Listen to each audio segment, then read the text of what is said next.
Operation सिंदूर के बाद China Bharat से इतना चिढ़ चुका है कि अब उसकी झुंझुनाहट साफ नजर आ रही है। भारत को लेकर चाइना की असहजता के संकेत अब साफ साफ दिख रहे हैं।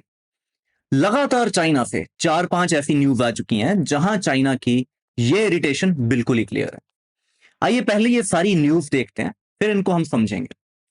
सबसे पहले तो चाइना ने 2-3 हफ्ते पहले भारत को रेयर अर्थ मैग्नेट पूरी तरह सप्लाई करने ही बंद कर दिए।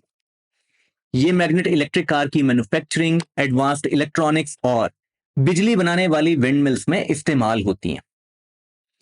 दूसरा, चाइना ने इस महीने भारत को टनल बोरिंग मशीन्स भेजने भी बंद कर दिए। ये वो टनल बोरिंग मशीन्स हैं जो बुलेट ट्रेन प्रोजेक्ट में इस्तेमाल होने वाली थी। तीसरा और लेटेस्ट है, चाइना ने अब भारत के लिए स्पेशलिटी फर्टिलाइजर्स का निर्यात बंद कर दिया है। ये स्पेशलिटी फर्टिलाइजर्स आमतौर पे हॉर्टिकल्चर और फलों की कृषि में इस्तेमाल होते हैं, लेकिन कुछ समय से भारत में इनका उपयोग गेहूं की खेती में भी होने लगा था। ये जितने भी निर्यात चाइना द्वारा प्रतिबंधित किए जा रहे हैं, ये कुछ ऐसी चीजें हैं जहां भारत पूरी तरह से चाइना पर ही निर्भर है। जैसे कि rare earth magnet Bharat China से ही खरीदता है, टनल बोरिंग मशीन्स भी केवल चाइना से आती हैं, और स्पेशलिटी फर्टिलाइजर्स जिन्हें वाटर सॉल्युबल फर्टिलाइजर्स भी कहा जाता है, उनका 80% आयात भारत चाइना से ही करता है। अब इसमें सवाल यह है कि चाइना अभी अचानक से ऐसा कर क्यों रहा है। भारत चाइना के बॉर्डर विवाद तो कुछ महीने पहले ही सुलझने शुरू हो गए थे और चाइना ने उनकी पहल भी की थी। फिर अचानक से इस महीने ऐसा क्या हुआ कि चाइना के अचानक से तेवर बदलने शुरू हो गए। आइए चाइना की यहां पूरी दोगली चाल को समझने की कोशिश करते हैं, और यह भी कि चाइना बार बार रंग क्यों बदल रहा है। असल में चाइना ने जो 2020 में गलवान में भारत से पंगे लिए थे, वो उसके लिए काफी महंगे साबित हुए। एक तो वो कोई अतिक्रमण कर ही नहीं पाया, दूसरा चाइना के काफी सारे सैनिक गलवान क्लैश में मारे गए, और इससे ताइवान, फिलीपींस और जापान जैसे देशों ने चाइना का अच्छा खासा मजाक उड़ाया। इसके बाद पिछले साल एक नया ट्विस्ट आया, और उस ट्विस्ट का नाम है डोनाल्ड ट्रंप।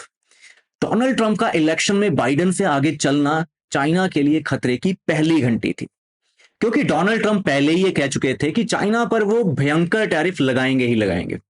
ये देखते ही चाइना ये समझ गया था कि वो एक टाइम पर भारत और अमेरिका दोनों से तो दुश्मनी अफोर्ड नहीं कर पाएगा। तो यहां चाइना ने भारत से दोस्ती का हाथ मिलाना शुरू कर दिया। इसको वॉर स्ट्रेटजी या फिर जियोपॉलिटिक्स की दुनिया में कहा जाता है डिवाइडिंग एंड कंकरिंग। इसका मतलब है जब सामने दो दुश्मन नजर आए तो एक के साथ धीरे धीरे हाथ मिलाना शुरू कर दो, ताकि दूसरे से ठीक से निपटा जा सके। और यहां अमेरिका चाइना के लिए ज्यादा बड़ी चुनौती बनने वाला था। इसलिए पिछले साल ही उन्होंने भारत के साथ अपने संबंध ठीक करने स्टार्ट कर दिए। पर पिछले एक महीने से चाइना फिर से इंडिया को आंखें दिखाने की कोशिश कर रहा है। क्यों? क्योंकि अब चाइना और यूएस में चल रही टैरिफ वॉर खत्म हो रही है, जिससे चाइना को राहत मिलनी शुरू हो चुकी है। और इतना ही नहीं, भारत ने ऑपरेशन सिंदूर में यह प्रूव किया था कि चाइना की एयर डिफेंसेस किसी भी काम की नहीं है। पाकिस्तान के टेररिस्ट कम भी उड़ाए गए थे और उनके एयरबेसेस भी, और चाइनीज एयर डिफेंसेस कुछ भी नहीं कर पाई थी। चाइना की PL-15 मिसाइल्स भी भारत में बिना चले गिरी हुई मिल गई थी। इससे चाइनीज वेपन्स की काफी अंतरराष्ट्रीय बेइज्जती हो गई। यहां से चाइना के भारत को लेकर तेवर बदलना शुरू हो गए, और चाइना की असहजता अब साफ दिखनी शुरू हो चुकी है। इसका एक सबूत है, वो है अगले हफ्ते ब्राजील में होने वाली ब्रिक्स मीटिंग। ऐसा पहली बार हो रहा है कि ब्रिक्स मीटिंग में चाइना के राष्ट्रपति शी जिनपिंग ने जाने से मना ही कर दिया है। इसका कारण, क्योंकि ब्राजील ने यह घोषणा की है कि नरेंद्र मोदी को स्टेट रिसेप्शन दी जाएगी, यानी कि उनका राष्ट्रीय स्वागत किया जाएगा, और यह सम्मान वहां सिर्फ नरेंद्र मोदी को मिल रहा है और किसी को भी नहीं मिल रहा। शी जिनपिंग शायद अपनी आंखों के सामने होता हुआ देख ही नहीं पाएंगे, इसीलिए उन्होंने खुद ना जाने का फैसला ले लिया है। यहां से आप समझ सकते हैं कि चाइना इंडिया को लेकर अंदर ही अंदर कैसे घुट रहा है। एक तरफ भारत धीरे धीरे मैन्युफैक्चरिंग हब बन रहा है, और वहीं दूसरी तरफ चाइना के हथियारों की इंडिया की वजह से खिल्ली उड़ रही है। इसलिए अब चाइना भारत को तंग करने के लिए जो वो कर सकता है वो हर ऐसी चीज कर रहा है। अब हम ये समझने की कोशिश करते हैं कि भारत के पास इस टाइम क्या क्या रास्ते सामने हैं।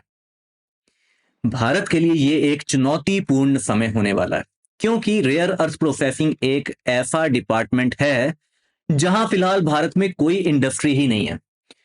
और वहीं भारत की वाटर सॉल्युबल फर्टिलाइजर इंडस्ट्री इतनी बड़ी नहीं है कि वो देश की जरूरत को पूरा कर सके। रेयर अर्थ के लिए भारत इस समय दो कोशिश कर सकता है। पहली है कि भारत चाइना के विकल्प जैसे कि ब्राजील और ऑस्ट्रेलिया के साथ हाथ मिलाए और रेयर अर्थ प्रोसेसिंग में उनके साथ मिलकर काम करना शुरू करे, ताकि 2-3 साल के अंदर भारत अपनी सप्लाई चेन को बना सके। साथ साथ ही भारत को अब रेयर अर्थ प्रोसेसिंग में पीएलआई स्कीम भी लॉन्च करने की जरूरत पड़ेगी। हो सकता है कि प्राइम मिनिस्टर की आने वाली ब्राजील विजिट और अर्जेंटीना विजिट में रेयर अर्थ को लेकर कुछ नए रास्ते निकाले जाएं। पर जरूरत यह है कि इंडिया को ऐसे इंडस्ट्रियलिस्ट मिलें जो बिना समय गवाए इस सेक्टर में जल्द से जल्द निवेश स्टार्ट करें।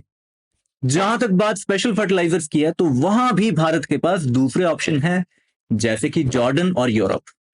यहां भारतीय इंपोर्टर्स को जल्द से जल्द नई सप्लाई चेन्स बनानी होंगी, ताकि किसान तक स्पेशल फर्टिलाइजर्स पहुंचने में देरी ना हो जाए। और भारत को डिप्लोमेटिकली इन देशों के साथ बातचीत करनी पड़ेगी। हो सकता है कि भारत को नए ट्रेड रूट बनाने में थोड़ा समय लगे और कुछ बाधाएं भी सामने हैं, लेकिन यह जरूरी हो गया है कि भारत अब चाइना पर अपनी निर्भरता को धीरे धीरे खत्म करना शुरू कर दे।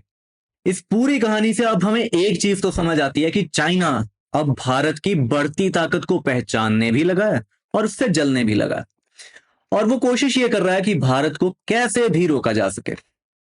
उम्मीद है कि आपको चाइना और भारत के बीच चल रहे इस मौन युद्ध की एक बेहतर समझ इस वीडियो के माध्यम से जरूर मिली होगी। वैसे आपको क्या लगता है, भारत को रेयर अर्थ वाले मुद्दे से निपटने के लिए और क्या करने की जरूरत है? कमेंट सेक्शन में आप अपनी राय जरूर लिखें। ऐसी ही और जियोपॉलिटिकल स्टोरीज के लिए चैनल को सब्सक्राइब करना और बेल आइकन को दबाना ना भूलें। जय हिंद।